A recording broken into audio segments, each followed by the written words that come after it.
ஸ்தோத்திரம். கர்த்தருக்கு மகிமை உண்டாவதாக.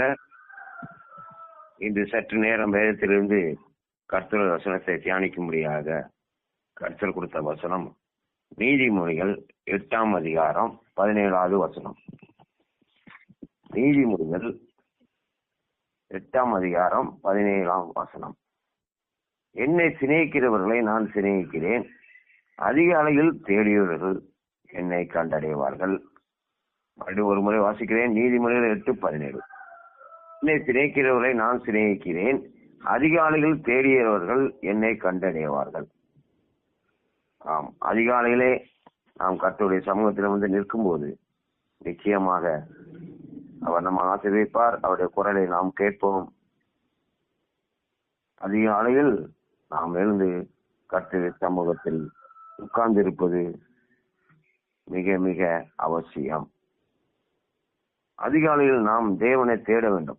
அப்படி என்றால் அதிகாலையில் தேவனை துதித்து பாடி ஜெபிக்கும் போது ஒரு விசேஷமான தேவ பிரசனத்தினால் மகிமையினாலும் நிரப்பப்படுவோம். கர்த்தர் நம்மை அவர் நிரப்புவார். ஒவ்வொரு நாளுக்கும் முதல் பகுதி அதிகாலை நேரம் தான். ஒவ்வொரு நாளையும் நாம் 3 பகுதியாக பிரிக்கிறோம். காலை, மாலை, இரவு என்று பிரிக்கிறோம். அதில் முதல் பகுதி காலை. அதிலும் அதிகாலை என்பது மிக மிக முக்கியமான முதல் பகுதி, முதல் இடம். நான் வேதம் சொல்கிறது, முதலாவது தேவனுடைய ராஜ்யத்தையும் நீதியையும் தேடுங்கள், அப்பொழுது இவைகள்லாம் உங்களுக்கு கூட கொடுக்கப்படும் என்று சொல்லுகிறது. தினமும் நாம் அதிகாலை எழுந்தவுடன் முதலாவது கர்த்தருக்கு முதலிடம் கொடுத்து கர்த்தரை துதித்து பாடி ஜெபிக்கும் போது ஆவிக்குரிய காரியங்களிலும் பூமிக்குரிய காரியங்களிலும் ஆசீர்வதிப்பார். இரட்டிப்பான நன்மையினால் நம்மை முடிசூட்டுவார். இரட்டிப்பான நன்மைகளை நமக்கு தருவார்.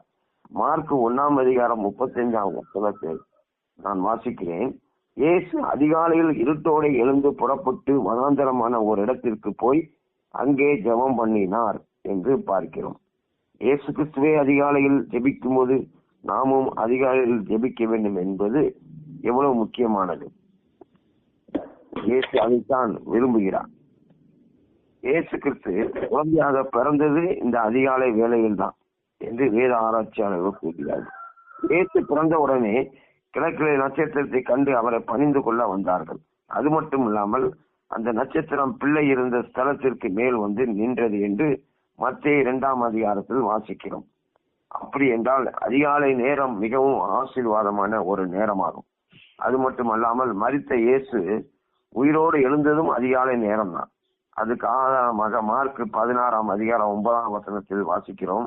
வாரத்தில் முதலாம் நாள் அதிகாலையிலே இயேசு எழுந்திருந்த பின்பு மகிழ்ச்சியான மரியாளுக்கு முதலாக தரிசனமானார் என்று பார்க்கிறோம். அதிகாலையில் நாம் கர்த்தரை தேடும்போது ஜெபிக்கும் போது உலர்ந்த எலும்புகள் உயிர் பெறும். ஆவி ஆத்மா சரீரத்தில் ஒரு புது ஜீவன் உண்டாகும், புது பலன் உண்டாகும், புது கிருபை உண்டாகும், சந்தோஷ சமாதானம் உண்டாகும். அதிகாலையில் இயேசு மரியாளுக்கு தரிசனமானது போல உங்களுக்கும் இயேசு தரிசனமாவார். நம்மோடு அவர் பேசுவார். கர்த்தருடைய பிரசனத்தையும் மகிமையும் காண்பீர்கள். இம்மைக்குரிய ஆசீர்வாதத்தையும் மறுமைக்குரிய ஆசீர்வாதத்தையும் கர்த்தர் தருவார். உடல் ஆரோக்கியமாய் இருப்பதற்கு நாம் அதிகாலையில் எழுந்து அநேக ஜனங்கள்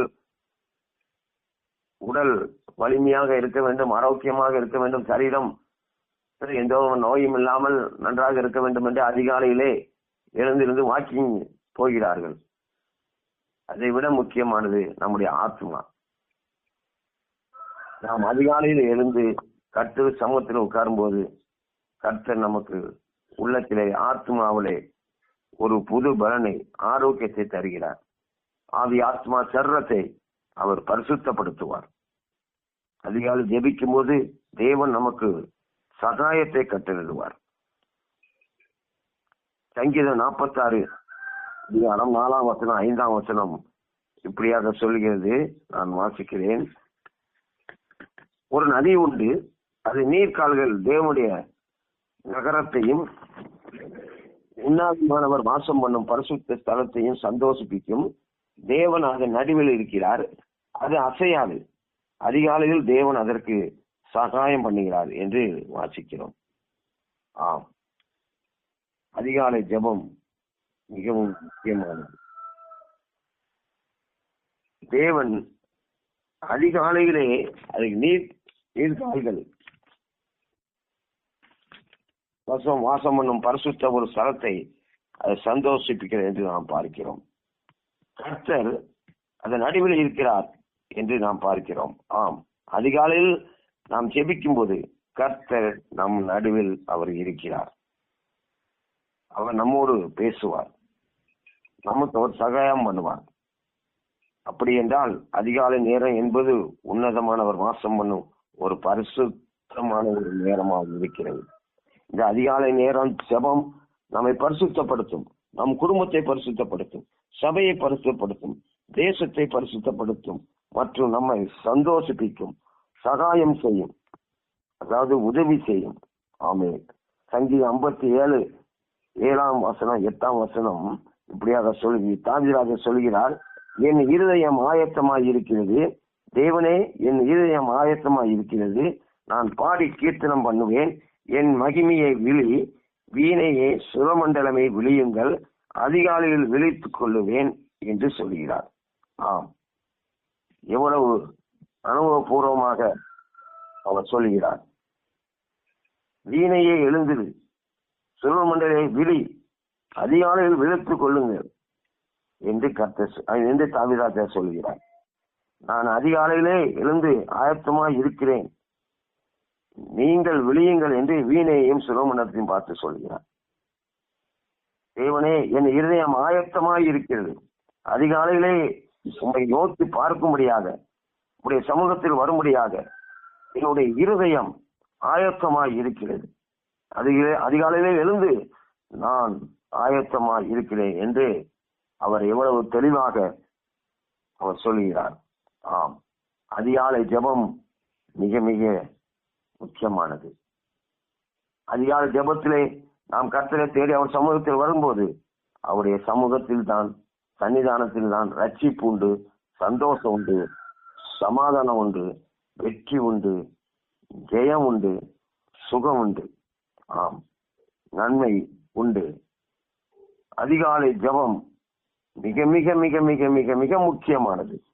அப்படி என்றால் தாவீது ராஜா அதிகாலையிலே விழித்து வீரனை சுரமண்டலத்திலே கொண்டு இசை மீட்டி கர்த்தரை துதித்து பாடி ஜெபிக்கிறார். அதே 57 தாவீது ராஜா மீண்டும் சொல்கிறார், எனக்காக யாவையும் செய்து முடிக்க போகிற தேவனை நோக்கி கூப்பிடுவேன் என்று சொல்கிறார். அதிகாலை நேர ஜெபத்தில் கலந்து கொண்ட உங்கள் ஜெபத்தை தேவன் அங்கீகரித்து உங்கள் காரியங்கள் யாவையும் ஜெயமாக நன்மையாக செய்து முடிப்பார். கர்த்தரை எனக்காக யாவையும் செய்து முடிப்பார் என்ற வேத வார்த்தையின்படி உங்களை கர்த்தர் ஆசீர்வதிப்பார். அவர் யாவையும் செய்து முடிப்பார். உங்களுக்கு வெற்றி நிச்சயம். ஆம், நமக்கு ஜெயம் நிச்சயமாக உண்டு. சங்கீதம் 143 வாசிக்கிறோம், அதிகாலையில் உமது கிருபையை கேட்க போனோம், நான் நடக்க வேண்டிய வழியை எனக்கு காண்பியம் என்று வாசிக்கிறோம். அப்படி என்றால் அதிகாலையில் நாம் ஜெபிக்கும் போது கர்த்தருடைய கிருபை நம்மை நிரப்பும். நாம் நடக்க வேண்டிய வழியை அவர் காட்டுவார். அவருக்கு பிரியமானது செய்ய போதித்தருள்வார். நம்மை பரிசுத்தமான பாதையிலே அவர் நடத்துவார், நீதியின் பாதையிலே அவர் நடத்துவார். வேதம் சொல்கிறது, நான் உனக்கு போதித்து நீ நடக்க வேண்டிய வழியை உனக்கு காட்டுவேன், உண்மையில் என் கண்ணை வைத்து உனக்கு ஆலோசனை சொல்வேன் என்று கர்த்தர் சொல்கிறார். ஆமென். அதிகாலையில் கர்த்தருடைய சமூகத்தில் வந்து நாம் அமர்ந்து கர்த்தரை நோக்கி பார்க்கும்போது அவர் இன்று நாம் நடக்க வேண்டிய வழியை அவர் காட்டுவார். பரிசுத்தமான பாதைகளை நடத்துவார், நீதியின் பாதைகளை நடத்துவார். நாம் போகிற காரியம் எல்லாம், நாம் செய்கிற காரியத்தெல்லாம் அவர் ஜெயமாய் அவர் காரியத்தை செய்து முடிப்பார். ஆம், அதிகாலை ஜெபம் மிக மிக முக்கியமானது.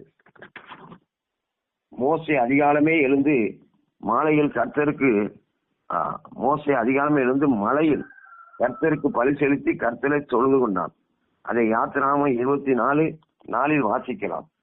யோசுவாவும் ஜனங்களும் அதிகாலமே எழுந்து பட்டணத்தை 7 தரம் சுற்றி எக்காலம் ஊதி கர்த்தரை துதித்து ஆர்ப்பரித்து எரிகோ பட்டணத்தை பிடித்தார்கள்.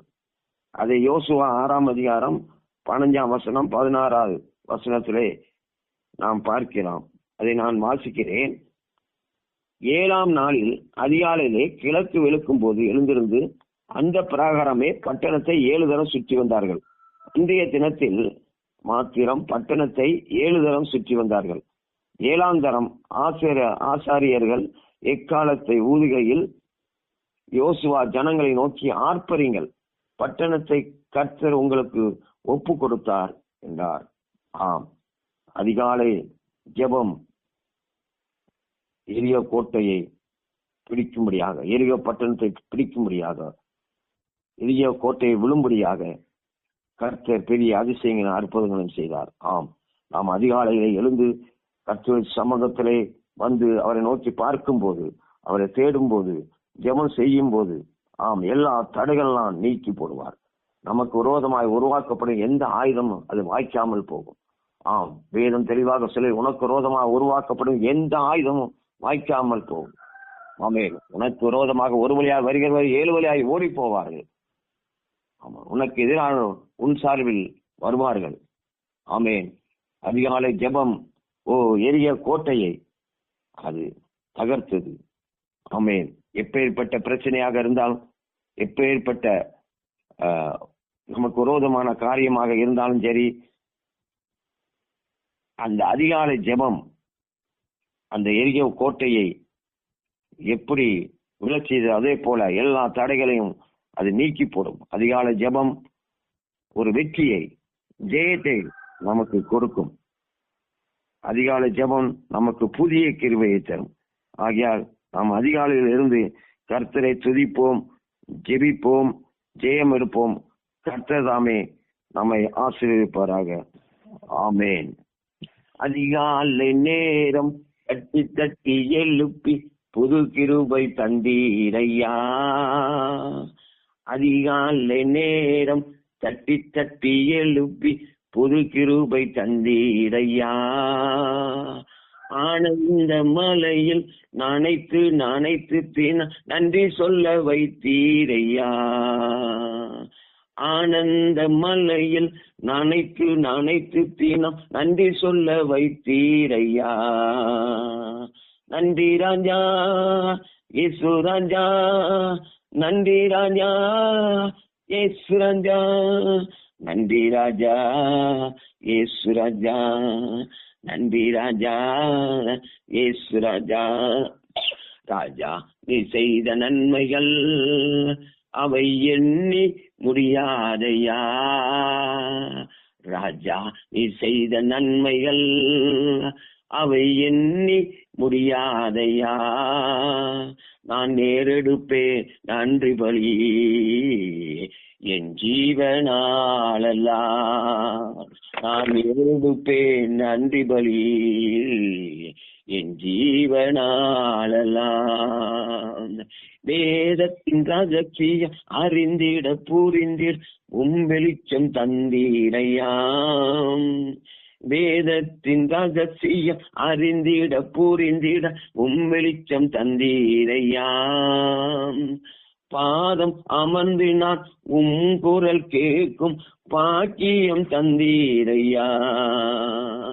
பாதம் அமர்ந்து நான் குரல் கேட்கும் பாக்கியம் தந்தீரையா. நன்றி ராஜா இயேசு ராஜா, நன்றி ராஜா இயேசு ராஜா, நன்றி ராஜா இயேசு ராஜா, நன்றி ராஜா இயேசு ராஜா, நன்றி ராஜா இயேசு ராஜா.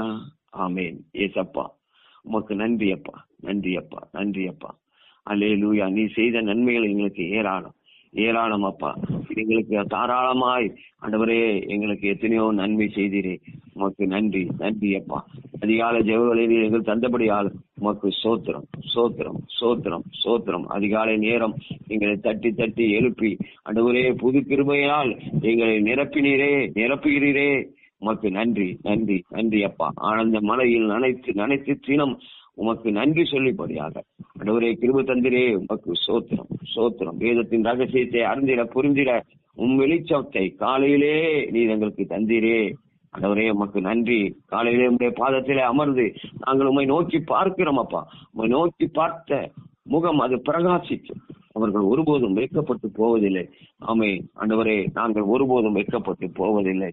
ஆமென். தொடர்ந்து ஆண்டவரே ஸ்தோத்திரம் அப்பா.